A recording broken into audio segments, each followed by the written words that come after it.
والمحصنات من النساء إلا ما ملكت أيمانكم كتاب الله عليكم، وأحل لكم ما وراء ذلكم أن تبتغوا بأموالكم محصنين غير مسافحين، فما استمتعتم به منهن فآتوهن أجورهن فريضة، ولا جناح عليكم فيما تراضيتم من بعد الفريضة، إن الله كان عليما حكيما. ومن لم يستطع منكم طولا أن ينكح المحصنات المؤمنات فمما ملكت أيمانكم من فتياتكم المؤمنات، والله عالم بإيمانكم، بعضكم من بعض، فانكحوهن بإذن أهلهن وآتوهن أجورهن بالمعروف محصنات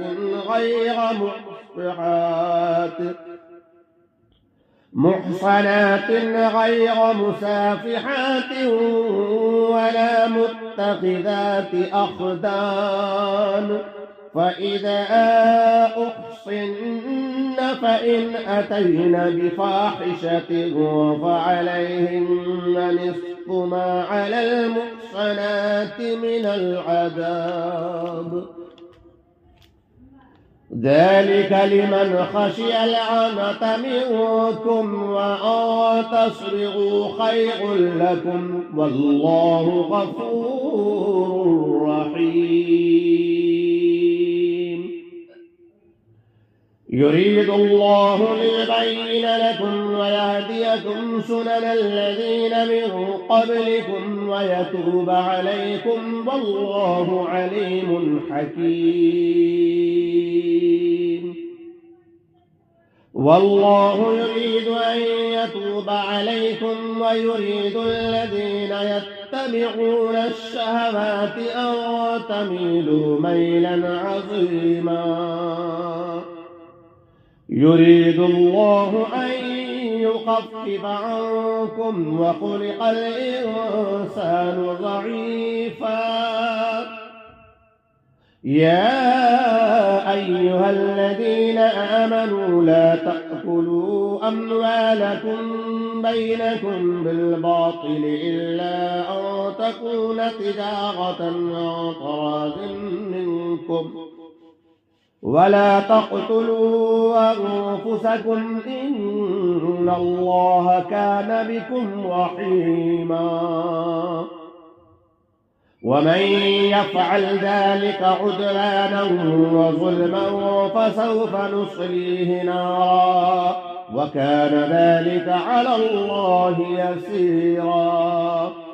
إن تجتنبوا كبائر ما تنهون عنه نكفر عنكم سيئاتكم وندخلكم مدخلا كريما. ولا تتمنوا ما فضل الله به بعضكم على بعض، للرجال نصيب مما اكتسبوا وللنساء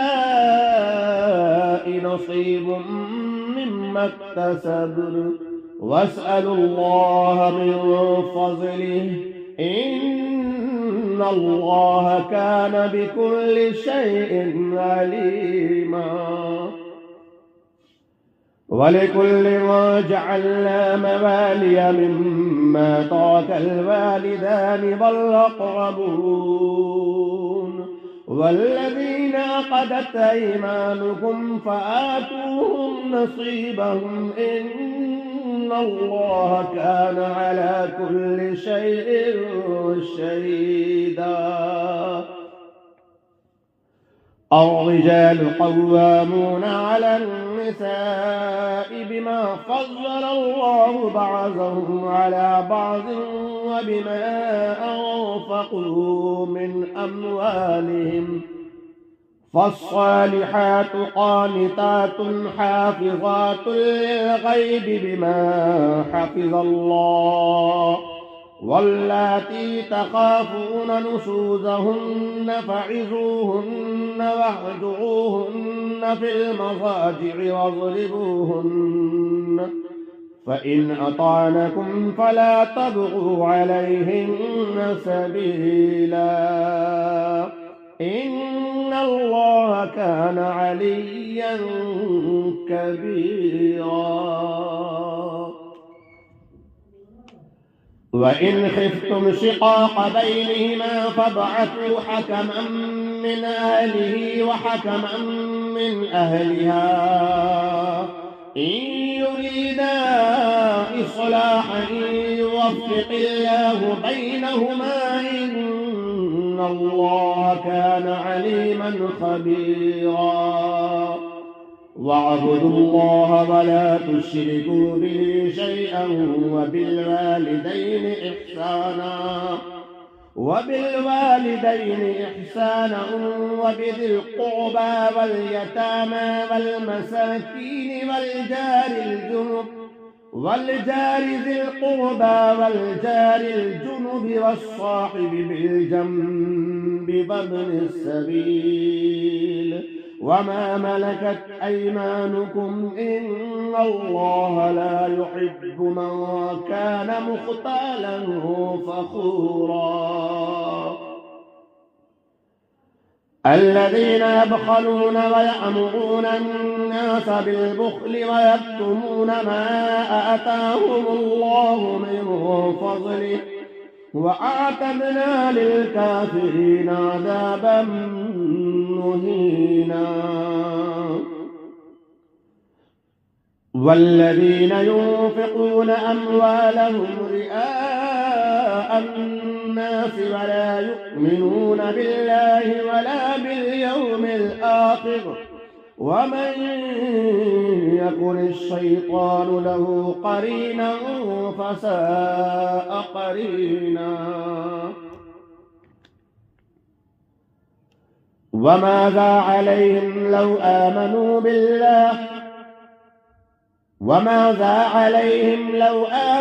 بالله واليوم الآخر وأنفقوا مما رزقهم الله وكان الله بهم عليما. إن الله لا يظلم مثقال ذرة وإن تك حسنة يضاعفها ويؤت من لدنه أجرا عظيما. فكيف إذا جئنا من كل أمة بشهيد وجئنا بك على هؤلاء شهيدا. يومئذ يود الذين كفروا وعصوا الرسول لو تسوى بهم الأرض ولا يكتمون الله حديثا. يا أيها الذين آمنوا لا تقربوا الصلاة وأنتم سكارى حتى تعلموا ما تقولون ولا جنبا إلا عابري سبيل حتى تغتسلوا وإن كنتم مرضى أو على سفر أو جاء أحد منكم من الغائط أو لامستم النساء فلم تجدوا ماء فتيمموا صعيدا طيبا فامسحوا بوجوهكم وأيديكم إن الله كان عفوا غفورا. ألم تر إلى الذين أوتوا نصيبا من الكتاب يشترون الضلالة فيريدون أن تضلوا السبيل والله أعلم بأعدائكم وكفى بالله وليا وكفى بالله نصيرا. من الذين هادوا يحرفون الكلم عن مواضعه ويقولون سمعنا وعصينا واسمع غير مسمع وراعنا ليا بألسنتهم وطعنا في الدين ولو أنهم قالوا سمعنا وأطعنا واسمع وانظرنا لكان خيرا لهم وأقوم ولكن لعنهم الله بكفرهم فلا يؤمنون إلا قليلا. يا أيها الذين أوتوا الكتاب آمنوا بما نزلنا مصدقا لما معكم من قبل أن نطمس وجوها فنردها على أدبارها أو نلعنهم كما لعنا أصحاب السبت وكان أمر الله مفعولا. إن الله لا يغفر أن يشرك به ويغفر ما دون ذلك لمن يشاء ومن يشرك بالله فقد افترى إثما عظيما.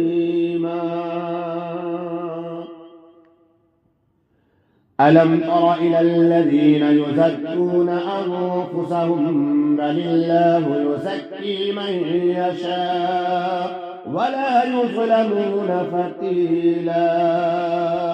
انظر كيف يفترون على الله الكذب وكفى به إثما مبينا. ألم تر إلى الذين أوتوا نصيبا من الكتاب يؤمنون بالجبت والطاغوت ويقولون للذين كفروا هؤلاء أهدى من الذين آمنوا سبيلا. أولئك الذين لعنهم الله ومن يلعن الله فلن تجد له نصيرا. أم لهم نصيب من الملك فإذا لا يؤتون الناس نقيرا. أم يحسدون الناس على ما آتاهم الله من فضله فقد آتينا آل إبراهيم الكتاب والحكمة وآتيناهم ملكا عظيما. فمنهم من آمن به ومنهم من صد عنه وكفى بجهنم سعيرا. إن الذين كفروا بآياتنا سوف نصليهم نارا كلما نضجت جلودهم بدلناهم جلودا غيرها ليذوقوا العذاب إن الله كان عزيزا حكيما. والذين آمنوا وعملوا الصالحات سندخلهم جنات تجري من تحتها الأنهار خالدين فيها أبدا لهم فيها أزواج مطهرة وندخلهم ظلا ظليلا. إن الله يأمركم أن تؤدوا الأمانات إلى أهلها وإذا حكمتم بين الناس أن تحكموا بالعدل إن الله نعم ما يعظكم يحكم به إن الله كان سميعا بصيرا. يا أيها الذين آمنوا أطيعوا الله وأطيعوا الرسول وأولي الأمر منكم، فإن تنازعتم في شيء فردوه إلى الله والرسول إن كنتم تؤمنون بالله واليوم الآخر، ذلك خير وأحسن تأويلا. ألم تر إلى الذين يزعمون أنهم آمنوا بما أنزل إليك وما أنزل من قبلك يريدون أن يتحاكموا إلى الطاغوت وقد أمروا أن يكفروا به ويريد الشيطان أن يضلهم ضلالا بعيدا. وإذا قيل لهم تعالوا إلى ما أنزل الله إلى الرسول رأيت المنافقين يصدون عنك صدودا. فكيف إذا أصابتهم مصيبة بما قدمت أيديهم ثم جاءوك يحلفون بالله إن أردنا إلا إحسانا وتوفيقا. أولئك الذين يعلم الله ما في قلوبهم فأعرض عنهم وعظهم وقل لهم في أنفسهم قولا بليغا. وما أرسلنا من رسول إلا ليطاع بإذن الله ولو أنهم إذ ظلموا أنفسهم جاءوك فاستغفروا الله واستغفر لهم الرسول لوجدوا الله توابا رحيما. فلا وربك لا يؤمنون حتى يحكموك فيما شجر بينهم ثم لا يجدوا في أنفسهم حرجا مما قضيت ويسلموا تسليما. ولو أنا كتبنا عليهم أن اقتلوا أنفسكم أو اخرجوا من دياركم ما فعلوا إلا قليل منهم ولو أنهم فعلوا ما يوعظون به لكان خيرا لهم وأشد تثبيتا. وإذا لآتيناهم من لدنا أجرا عظيما ولهديناهم صراطا مستقيما. ومن يطع الله والرسول فأولئك مع الذين أنعم الله عليهم من النبيين والصديقين والشهداء والصالحين وحسن أولئك رفيقا. ذلك الفضل من الله وكفى بالله عليما. يا أيها الذين آمنوا خذوا حذركم فانفروا ثبات أو انفروا جميعا وإن منكم لمن ليبطئن فإن أصابتكم مصيبة قال قد أنعم الله علي إذ لم أكن معهم شهيدا. ولئن أصابكم فضل من الله ليقولن كأن لم تكن بينكم وبينه مودة يا ليتني كنت معهم فأفوز فوزا عظيما. فليقاتل في سبيل الله الذين يشرون الحياة الدنيا بالآخرة ومن يقاتل في سبيل الله فيقتل أو يغلب فسوف نؤتيه أجرا عظيما. وما لكم لا تقاتلون في سبيل الله والمستضعفين من الرجال والنساء والبلدان الذين يقولون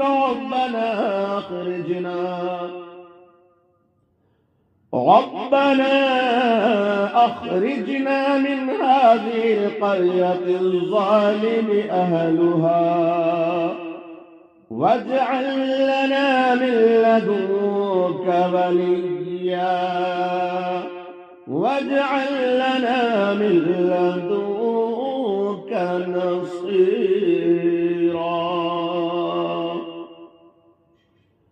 الذين آمنوا يقاتلون في سبيل الله والذين كفروا يقاتلون في سبيل الطاغوت فقاتلوا أولياء الشيطان إن كيد الشيطان كان ضعيفا. ألم تر إلى الذين قيل لهم كفوا أيديكم وأقيموا الصلاة وآتوا الزكاة فلما كتب عليكم القتال إذا فريق منهم يخشون الناس كخشية الله أو أشد خشية وقالوا ربنا لم كتبنا علينا القتال لولا أخرتنا إلى أجل قريب قل متاع الدنيا قليل والآخرة خير لمن اتقى ولا تظلمون فتيلا.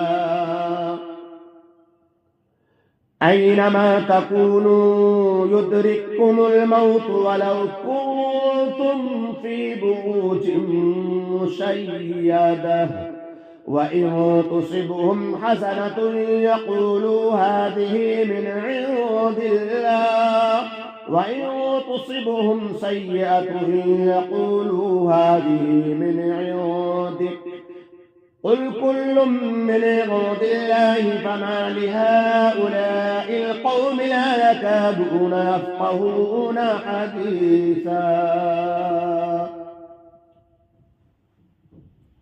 ما أصابك من حسنة فمن الله وما أصابك من سيئة فمن نفسك وأرسلناك للناس رسولا وكفى بالله شهيدا.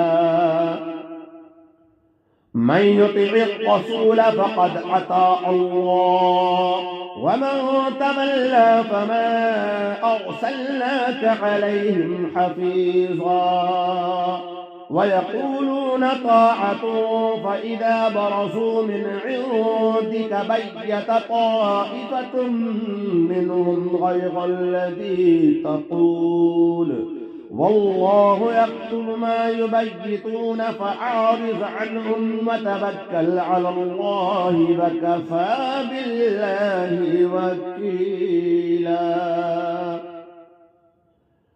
أفلا يتدبرون القرآن ولو كان من عند غير الله لوجدوا فيه اختلافا كثيرا.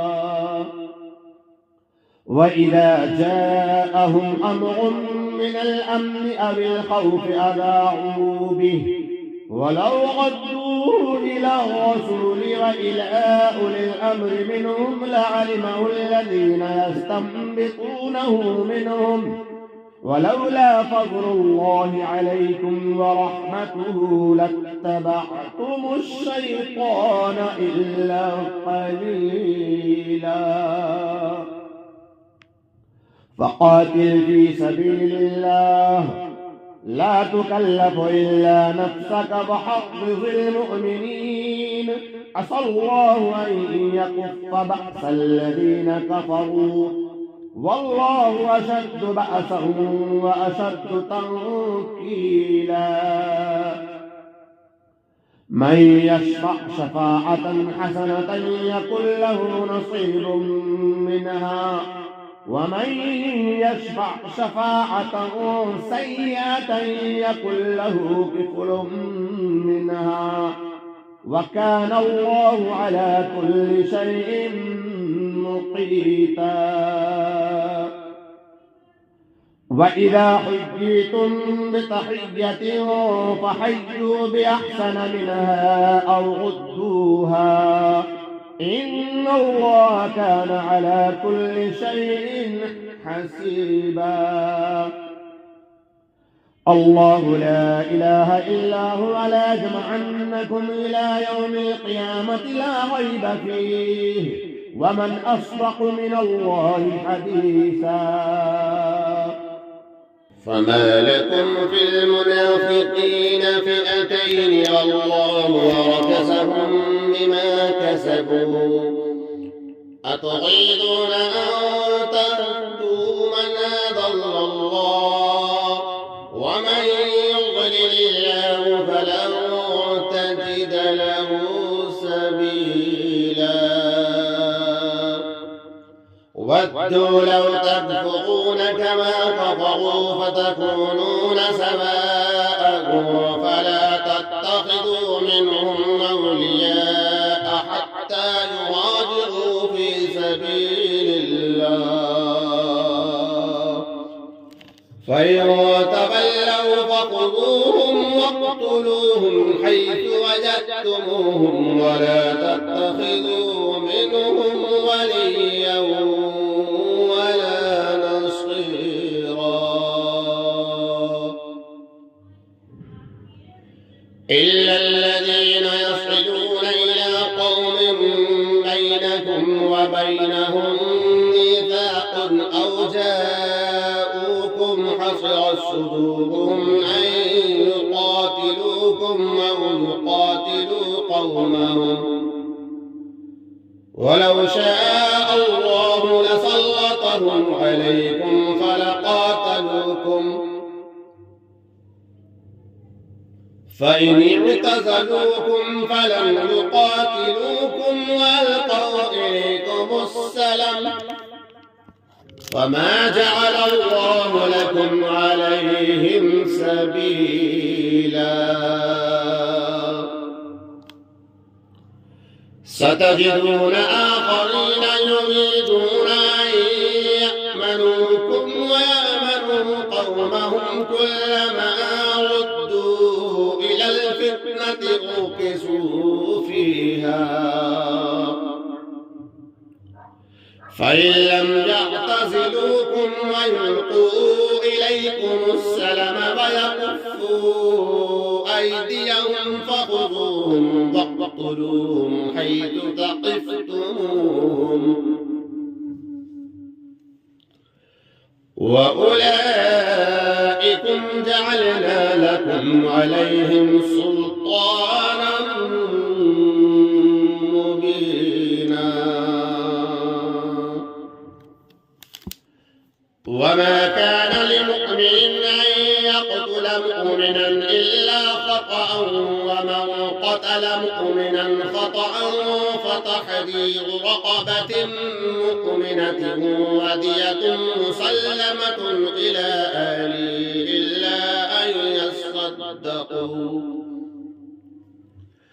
فإن كان من قوم عدو لكم وهو مؤمن فتحرير رقبة مؤمنة وإن كان من قوم بينكم وبينهم ميثاق فدية مسلمة إلى أهله وتحرير رقبة مؤمنة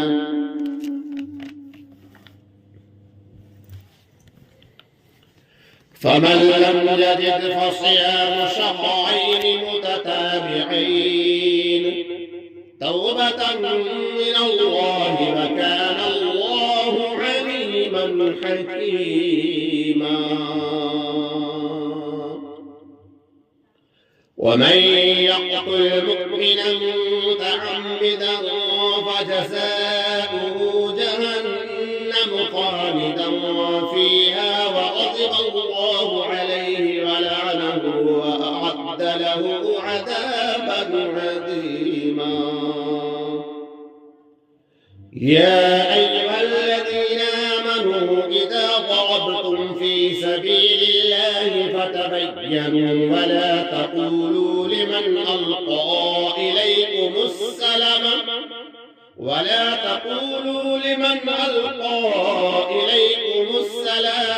لست مؤمنا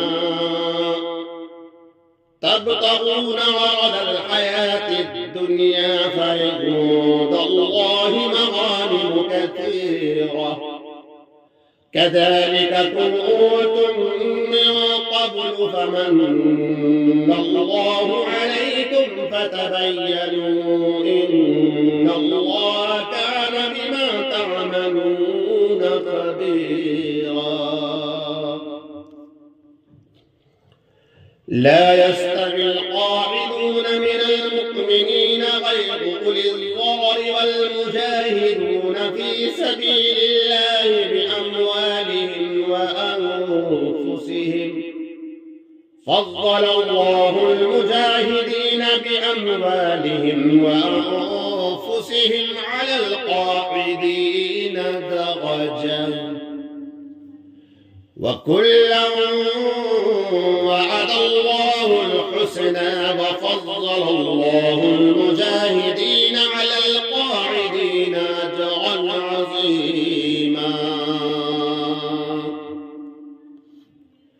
درجات منه ومغفرة ورحمة وكان الله غفورا رحيما.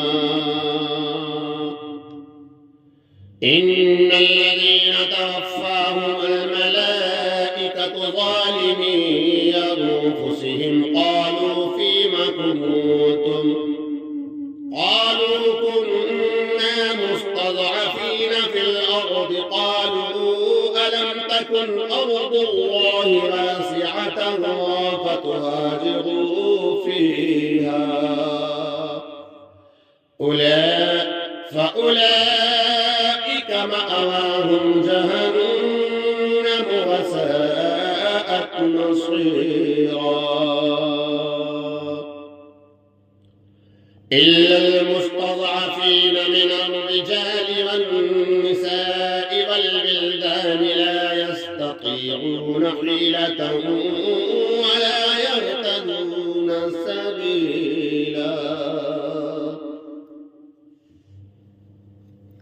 فأولئك عسى الله أن يعفو عنهم وكان الله عفوا غفورا. ومن يهاجر في سبيل الله يجد في الأرض مراغما كثيرا وسعة ومن يخرج من بيته مهاجرا إلى الله ورسوله ثم يدركه الموت فقد وقع أجره على الله وكان الله غفورا رحيما. وإذا ضربتم في الأرض فليس عليكم جناح أن تقصروا من الصلاة إن خفتم أن يفتنكم الذين كفروا إن الكافرين كانوا لكم عدوا مبينا. وإذا كنت فيهم فأقمت لهم الصلاة فلتقم طائفة منهم معك وليأخذوا أسلحتهم وإذا كنت فيهم فأقمت لهم الصلاة فلتقم طائفة منهم معك وليأخذوا أسلحتهم فإذا سجدوا فليكونوا من ورائكم ولتأت طائفة أخرى لم يصلوا فليصلوا معك وليأخذوا حذرهم وأسلحتهم ود الذين كفروا لو تغفلون عن أسلحتكم وأمتعتكم فيميلون عليكم ميلة واحدة ولا جناح عليكم إن كان بكم أذى من مطر أو كنتم مرضى أن تضعوا أسلحتكم وخذوا حذركم إن الله أعد للكافرين عذابا مهينا فإذا قضيتم الصلاة فاذكروا الله قياما وقعودا وعلى جنوبكم فإذا اطمأننتم فأقيموا الصلاة إن الصلاة كانت على المؤمنين كتابا موقوتا ولا تهنوا في ابتغاء القوم إن تكونوا تعلمون فإنهم يعلمون كما تعلمون وترجون من الله ما لا يرجون وكان الله عليما حكيما إنا أنزلنا إليك الكتاب بالحق لتحكم بين الناس بما أراك الله ولا تكن للخائنين خصيما واستغفر الله إن الله كان غفورا رحيما ولا تجادل عن الذين يختارون أنفسهم إن الله لا يحب من كان خوانا أثيما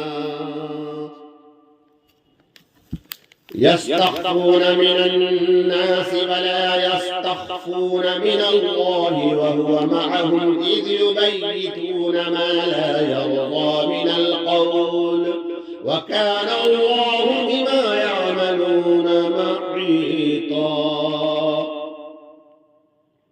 وكان الله بما يعملون محيطا ها أنتم هؤلاء جادلتم عنهم في الحياة الدنيا فمن يجادل الله عنهم يوم القيامة أم من يكون عليهم وكيلا ومن يعمل سوءا أو يظلم نفسه ثم يستغفر الله يجد الله غفورا رحيما ومن يكسب إثما فإنما يكسبه على نفسه وكان الله عليما حكيما ومن يكسب خطيئة أو إثما ثم يرم به بريئا فقد احتمل بهتانا وإثما مبينا ولولا فضل الله عليك ورحمته لهم طائفة منهم من يضلوك وما يضلون إلا أنفسهم وما يضرونك من شيء وأنزل الله عليك الكتاب والحكمة وعلمك ما لم تكن تعلم وكان فضل الله عليك عظيما لا خير في كثير من نجواهم إلا من أمر بصدقة أو معروف أو إصلاح بين الناس ومن يفعل ذلك ابتغاء مرضات الله فسوف نؤتيه أجرا عظيما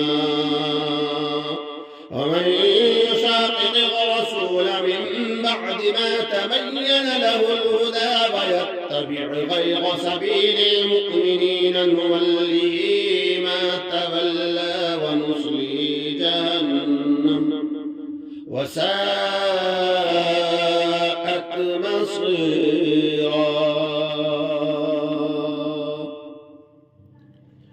إن الله لا يغفر أن يشرك به ويغفر ما دون ذلك لمن يشاء ومن يشرك بالله فقد ضل ضلالا بعيدا إن يدعون من دونه إلا إناثا وإن يدعون إلا شيطانا مريدا لعنه الله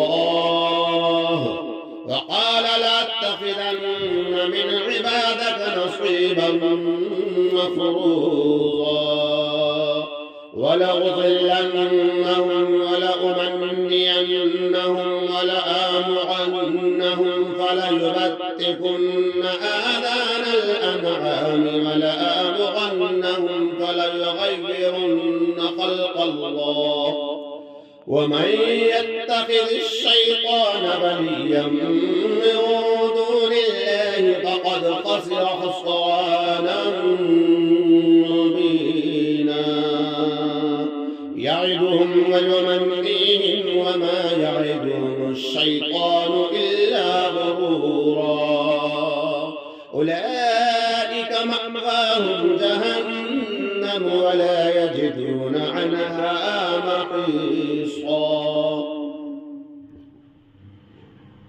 والذين آمنوا وعملوا الصالحات سندخلهم جنات تجري من تحتها الأنهار خالدين فيها أبدا وعد الله حقا ومن أصدق من الله قيلا ليس بأمانيكم ولا أماني أهل الكتاب من يعمل سوءا يجز به ولا يجد له من دون الله وليا ولا نصيرا ومن يعمل من الصالحات من ذكر أو أنثى وهو مؤمن فأولئك يدخلون الجنة ولا يظلمون نقيرا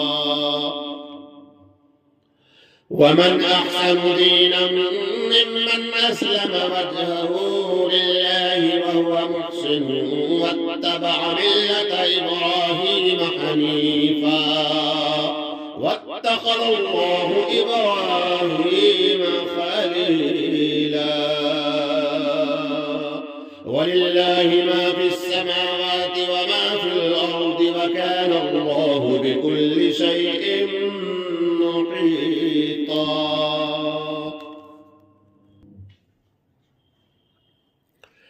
ويستفتونك في النساء قل الله يفتيكم فيهن وما يتلى عليكم في الكتاب في يتامى النساء اللاتي لا تؤتونهن ما كتب لهن وترغبون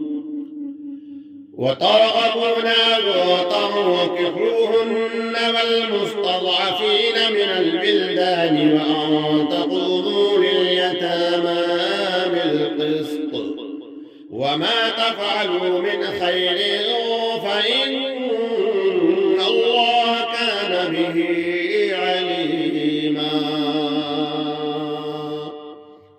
وإن امرأة خافت من بعلها نشوزا أو إعراضا فلا جناح عليهما أن يصلحا بينهما صلحا والصلح خير وأحضرت الأنفس الشح وإن تحسنوا وتتقوا فإن الله كان بما تعملون خبيرا ولو تستطيعوا أن تعدلوا بين الناس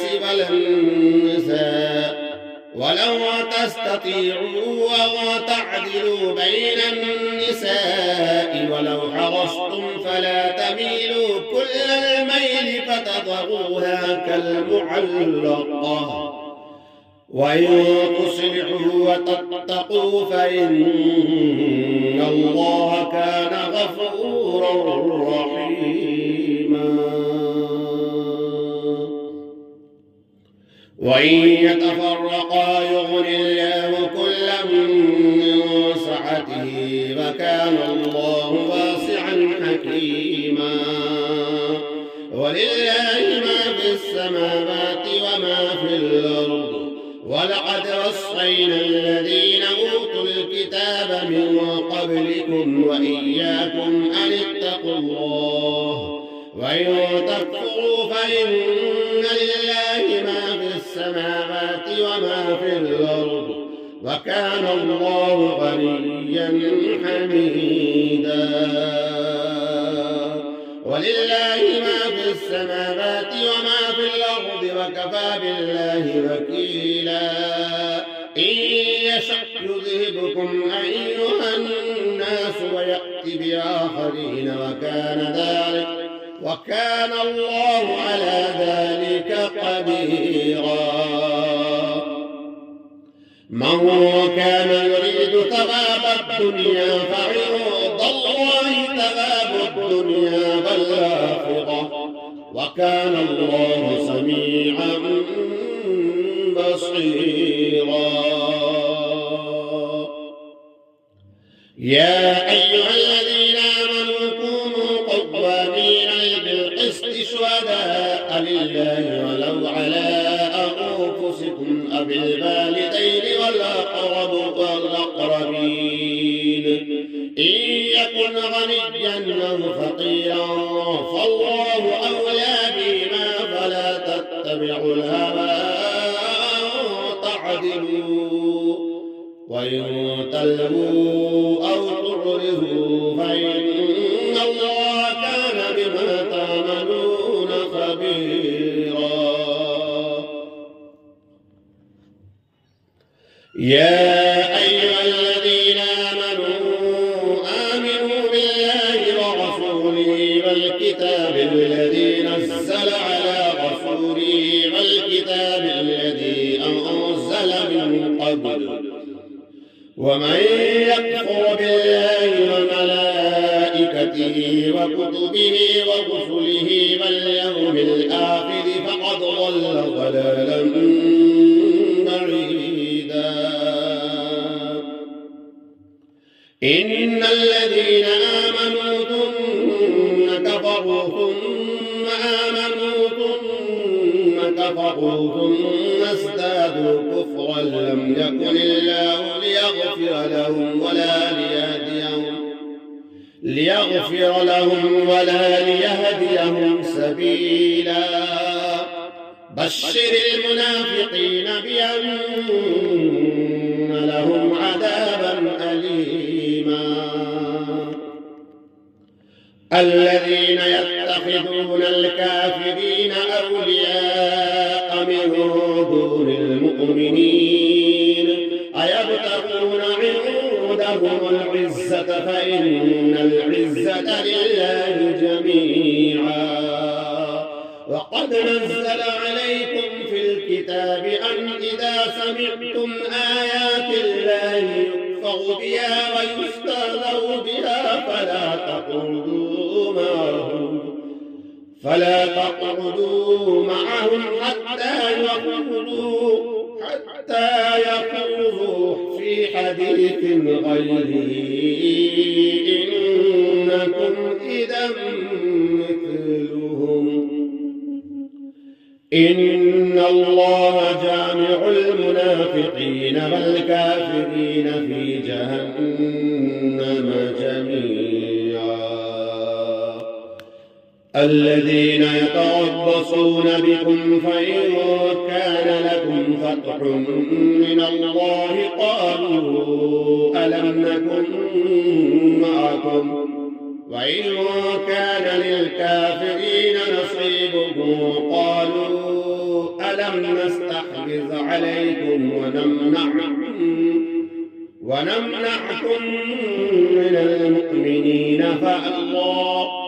فالله يحكم بينهم يوم القيامة ولن يجعل الله للكافرين على المؤمنين سبيلا. إن المنافقين يخادعون الله وهو خادعهم وإذا قاموا إلى الصلاة قاموا كسالى يراءون الناس ولا يذكرون الله إلا قليلا مذبذبين بين ذلك لا إله هؤلاء ولا إله هؤلاء مذبذبين بين ذلك لا إله هؤلاء ولا إله هؤلاء ومن يضلل الله فلن تجد له سبيلا. يا أيها الذين آمنوا لا تتخذوا الكافرين أولياء من دون المؤمنين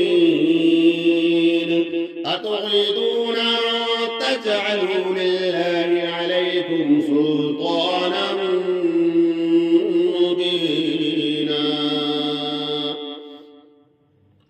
إن المنافقين في الدرك الأسفل من النار ولن تجد لهم نصيرا إلا الذين تابوا وأصلحوا واعتصموا بالله وأخلصوا دينهم لله فأولئك مع المؤمنين وسوف يؤتي الله المؤمنين أجرا عظيما.